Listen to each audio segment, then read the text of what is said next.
So I'm pretending that this is a question that you might ask. And so you could read the question out loud. I just put it on a Word document.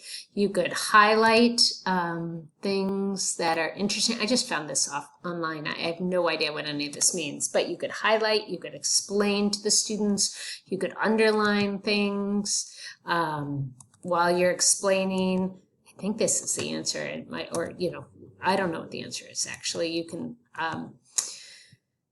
You could also use review and make some notes, comments.